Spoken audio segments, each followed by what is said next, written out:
Hello, Linda. I'm so pleased that you could join me today. You're part of our video series where we talk to hostess around the world, and it is a real pleasure to have you here today. Can you just start by telling us your name and where you're from and the name of your B&B? Thank you, Donna, and it's a pleasure for me to be here with you too. So my name is Linda Giddy, and my husband Larry and I established Llarrinda Bed and Breakfast. We came to Australia 40 years ago. I'm originally from England, he's originally from America, and we moved here from America for work opportunities. Now, sorry, I've just lost it. That's all great. Look, that's absolutely fine. And that's really, I wanted to know, you talked about Australia, that you're in Australia. Whereabouts in Aussie are you? Well, we came to Melbourne when we first arrived, and we stayed in Melbourne, and we were in Melbourne for 26 years. Then we found a corner of the state of Victoria that we absolutely fell in love with, and it wrapped its arms around us and didn't let us go. So we spent weekends down here looking for somewhere to call home, and we built a house, which was never designed to be a bed and breakfast, but we built it with friends and their children in mind, and we moved in full time to this house in 2008. Can you describe your house to me? Like you've got, it sounds like a fairly large property. Can you just explain to me the building itself, but your beautiful home, and also the land that you're sitting on? Well, it was the land that drew us here, and where we're located, we are green, rolling hills, very gentle country with spectacular coastal views. This piece of land, we're sitting on 2.5 acres. It has a view across the farms to the waters of Corner Inlet and to the northern peaks of Wilson's Promontory National Park. And that is the most magical place. It's a vast national park. It's Victoria's certainly most popular national park, and it really is the magnet for the guests that now come to us as a B&B.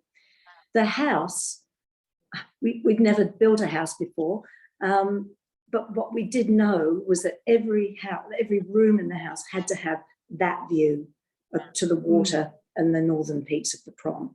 So it is a long house, and it doesn't have many walls in the main living area, so it looks large. But it has 4 bedrooms, 3 of which are for guests' accommodation. We have a large shared living space and dining area. The kitchen is open to the whole house. And then at one end of the house, we have our guest wing with 2 bedrooms. And we have another room which we built as my office, and we later converted to what we now call the panorama suite. So guests have complete privacy. They have their own doors to come and go from, but the main body of the house is here for them to use and relax in. And when we look to the view side, we've got a large deck and a hot tub, and it really is a very lovely space, and it's a privilege for us to be able to share it with our guests. Crikey, it sounds magnificent, Linda. Congratulations on building such a beautiful home. So the setup, would the guests get a room and a bathroom, or are they shared bathrooms? How do you operate? So the panorama suite is fully enclosed, so it has its ensuite bathroom. The guest wing, we now describe as a 2-bedroom suite, which has 1.5 bathrooms. So there's 2 toilets, so there's a powder room, which is quite large, which is as large as most bathrooms are, and then a large double sink bathroom that services that end of the house. So no guest, the guest wing, if there are only 2 guests, then that is exclusively theirs. If there are more than 2 guests, then there is a shared shower situation, but you would never mix it up with an unrelated party. Yes, yeah, that seems to be the way for most of us. If there is a bathroom that needs to be shared, there either friends or family, all in the one area. So what made you get into suddenly hosting people within your home and starting a B&B? Well, it was never on our radar to operate a B&B, not ever. We built the house with our friends and family, our friends and their families in mind.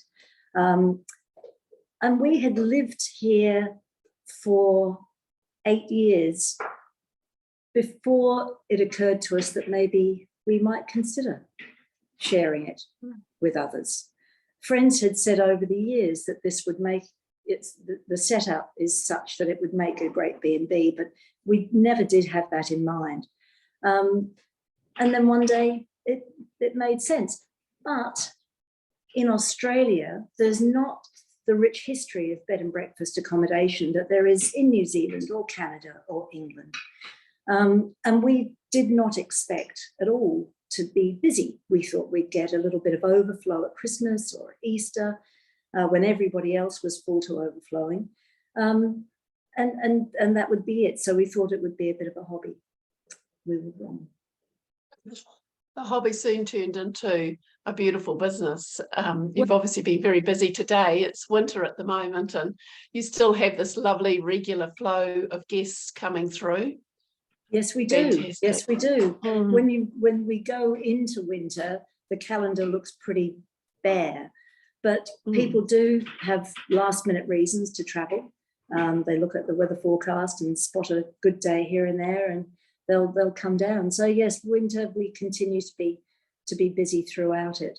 And the reason too that there isn't a strong history of bed and breakfast accommodation in Australia is that I think Aussies are pretty independent sorts, and they really go for cabins and independent, accommodation, or they'll stay in a motel. We never thought that because this setup wasn't designed as a bed and breakfast that anybody would want to stay in somebody else's house. Yes. But yeah, it has surprised us. Yeah, I think there's a big brand out there that has kind of helped the whole B&B situation in some ways, although it's muddled it along the way. However, people understand or are beginning to understand what a true bed and breakfast offers. And on that whole thing about you understanding that, you've had an interesting upbringing. Can you tell me a little bit about your upbringing? Well, from the age of 7, I was a publican's daughter in England. My mum and dad had a lovely old pub, and upstairs were 6 guest rooms. And so, yeah, I grew up with guests coming and going, serving in the pub. And so hospitality, I guess, was in my blood, and I hadn't really recognized that was the case. And even in my corporate world, I had to host a lot of diplomatic functions and corporate events. So hosting has been something that I have always done, but never with a view to it being what I would do in my retired years. Yes, it's a hobby, not. It turns out it's not a hobby, it's a lovely business. No, we started with, when we started in 2014 with Airbnb. We thought we'd put our toes in the water and didn't know how we would go welcoming guests into our home, into our space. But it was just so easy. We've discovered that the type of person who stays in a bed and breakfast, they're warm, they're outgoing, they're conversational. They're just lovely, lovely people. And if they weren't, they'd stay in the motel down the road. So it really has been easy for both of us to make this transition. Yeah. Yes, I think it's because it's sounding like it's something that has come naturally to you as well. There's nothing forced about it. You're welcoming people into your home. Yeah. You're happy to have them there. They're thrilled to be there. So it's just this lovely symbiotic relationship actually for all of you. It really is. I mean, the majority of people are happy to come and sit in front of the fire and enjoy a cup of tea or a glass of wine or whatever beverage is their choice. Some people just stay in their room, but the majority don't. The majority, and especially international guests, are really happy to have a squiz inside an Australian home and learn about life here. So it's really quite an honour to share that. And we learn so much from our guests as well. You know, it's not a one-way street at all. No. One of the ways that I found you actually was I Googled good reviews for bed and breakfast in Australia, and there was Llarrinda. Llarrinda popped straight up to the top of the list. You're obviously the cream of the crop, and that's why I reached out to you, because your reviews are incredible, and most of them, exactly what you were just saying, mention Larry and Linda. Larry and Linda do this, and we did this with Larry and Linda. You know, they're very personal. But can you just talk to us a little bit about reviews and how are you getting so many beautiful reviews? And do you have any tips for the rest of us? Well, it's a difficult one. I mean, I suppose, I mean, reviews are our absolute lifeblood. And we've been so fortunate to have so many really, really, really lovely reviews.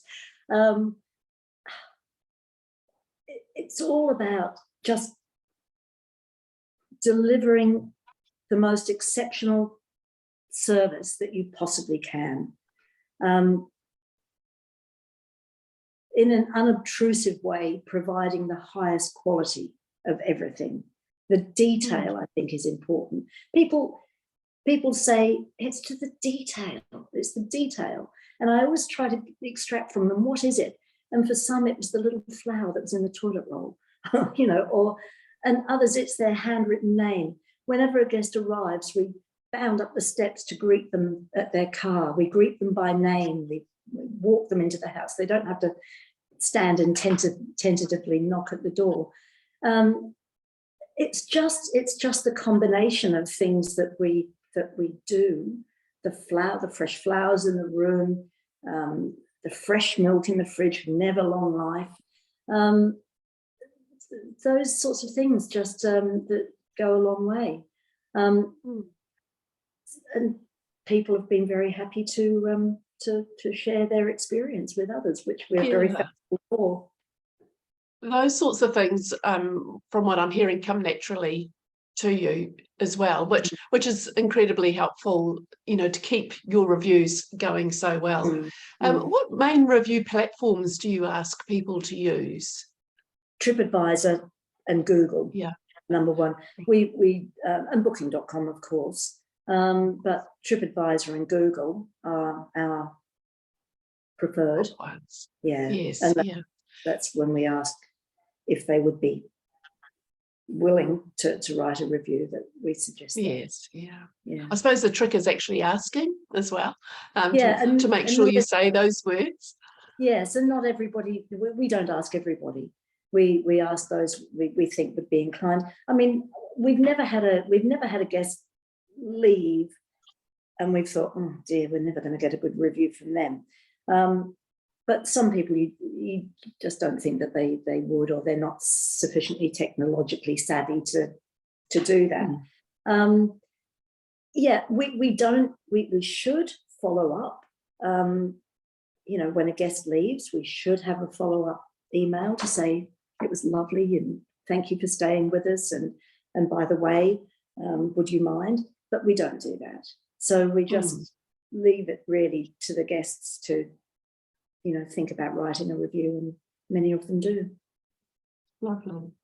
I'm going to move on from reviews now and talk about something that's really super duper dear to your heart, and I'm sure it would be one of the reasons why guests choose Llarrinda, and that's the regeneration that's happening on your land and your commitment to sustainability. Can you talk to us a little bit about what's happening there?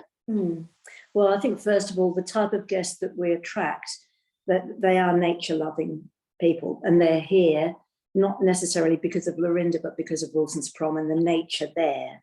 So that's really the number one magnet. So they're already interested. So what we did, when we bought our 2.5 acres of land, it was just a sheep paddock.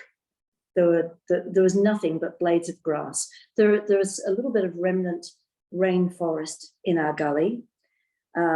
We saw a wallaby, we saw a crimson rosella, we heard some frogs, but really there was no other evidence of wildlife apart from snakes, unfortunately. You don't have those in New Zealand, do you?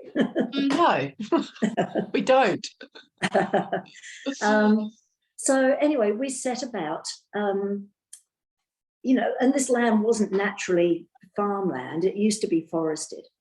It used to be a really richly biodiverse environment. And we set about trying to repair some of the damage of the past. Initially we planted 500 trees just around the perimeter.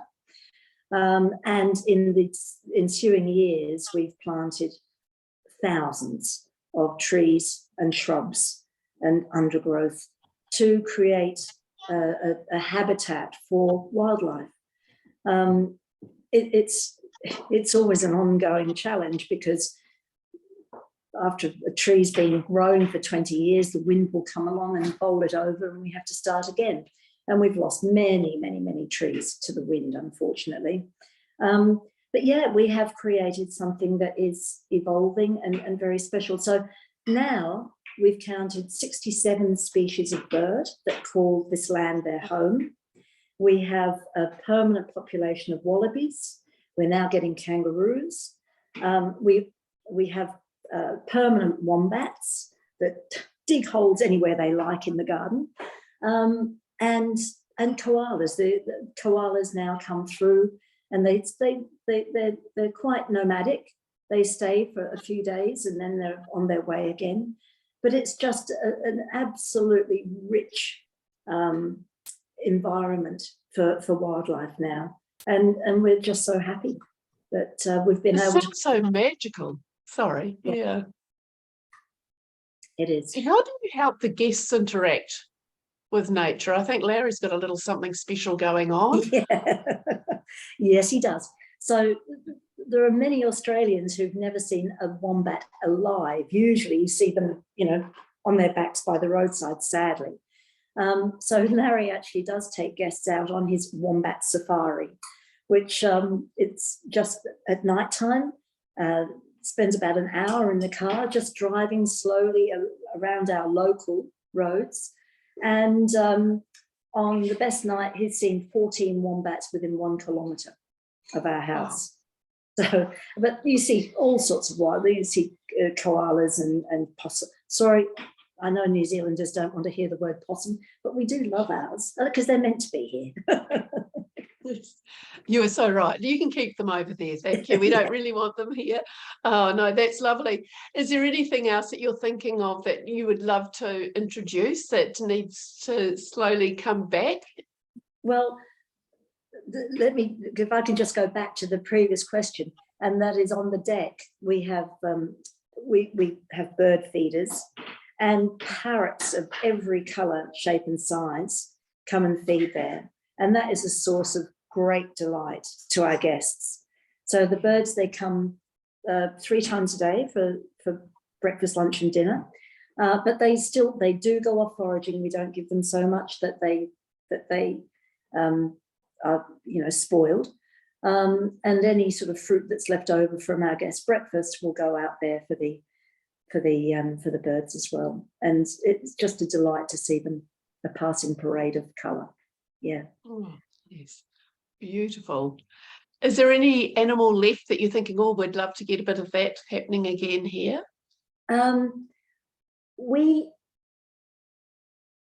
will never see an emu up here because they're lowland creatures. No, I think we've got the wildlife that should be here. We do have some refugee birds who have called this place home now, since their home in East Gippsland burnt down during the 2019 fires. So we do have some some wildlife that hopefully one day we'll be able to go back home again. But yeah, we're always planting. We've got a lot of more planting to do. It's a never-ending project. Yeah. Yes, I can see that. When we were talking prior to setting up this interview, you expressed surprise at how well the business had gone. What is it, 9 years now that Llarrinda's been in action? Has there been any changes that you've made over the years that you think have really helped you along the way? Or indeed, is there anything that you're thinking of changing over the next year? And we've just come through some tough times with COVID, and for us here in New Zealand, some weather events as well. And some of us have had to morph a bit about the way we operate. Has there been anything that you have done or thinking of doing? We've upgraded the property tremendously since we started, putting in, additional facilities. One of our COVID projects was to create a sitting and an alfresco breakfast nook in our guest wing. It used to be an open deck. It now has cafe blinds. It has an overhead heater. It has lighting. It has a carpet. And the blinds can come up on a warm and sunny day and go down on a cold day. And guests absolutely love that. So that was one of the things that we've done recently. But it really is, it's more incremental changes, not major changes. Certainly we've spent a lot of money. We've replaced our original solar system. We've put in solar hot water.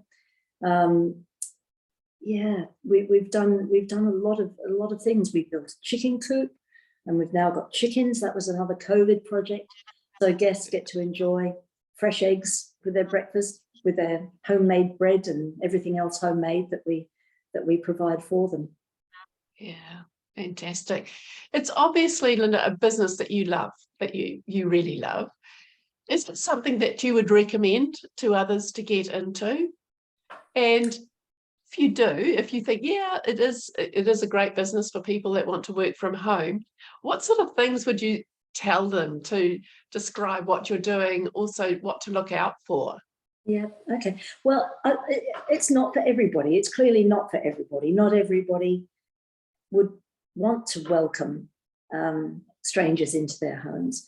But for those people who really do love welcoming people, I think it's fantastic. And we've talked, we don't know for how long we'll keep going.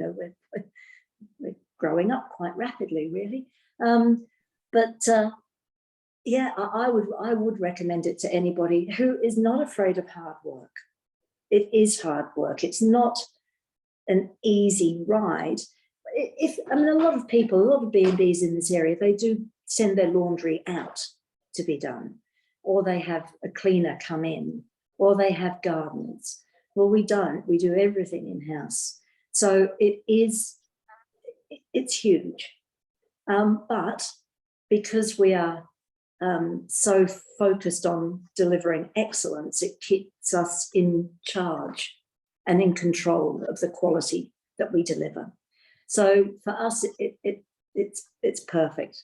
But what would I think for anybody considering going into this sort of a business, you'd have to say that to do it and do it well, they must have exceptional attention to detail.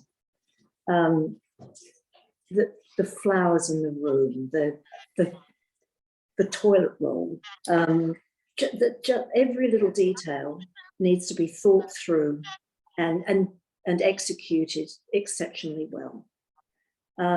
So close enough is never, ever good enough. I actually wrote a couple of notes about what I would think. Yeah, I did say, when we started, or before we started, I did trawl through the quality standards for bed and breakfasts, just to see what a 5-star accommodation would need to achieve. And that really was a good grounding for us. And I was really thankful that we were able to tick and say, yeah, we do that. Yes, we have that. Yes, we can do that. But that was a really good grounding for us. again, we'd say that the attention to detail is really, really important. And I think to take every opportunity that presents itself to show the guests that they are special to you, not in a smothering way, but in a subtle and warm way. And what do I mean by that? Well, when we greet them at their car is a touch that they appreciate. When we bake fresh bread for them, when we bake them cakes or scones that are waiting for them when they return from their days hiking. It's those little things that are so much appreciated. And I think while our home might not be grand, these things make it homely. And I think that is really important. Oh, that's a lovely way actually to finish our interview, because you have rounded it off perfectly for me, because I was going to ask you for some little business tips there. But Linda, I wish you all the best for the rest of the year and the upcoming summer season too, which you'll probably be run off your feet. Well, you will be by the sounds of it. We will be. But yeah. do enjoy these winter months, and I hope they're not too cold for you over there. I really do appreciate you taking the time to spend chatting to me. It's been really interesting, and it sounds familiar. You know, when I think about our New Zealand bed and breakfasts, you're doing things that are very familiar and similar to us. And I think that gives me great heart that as you know, the Asia Pacific, we're doing well. We're really doing well and looking after our guests and making sure that people have a country specific experience, but a really personal get to know the local experience as well. So well done you, and thank you so much for taking the time to talk to me today. Thank you, Donna, very much. I appreciate it, and good luck to you. Thank you.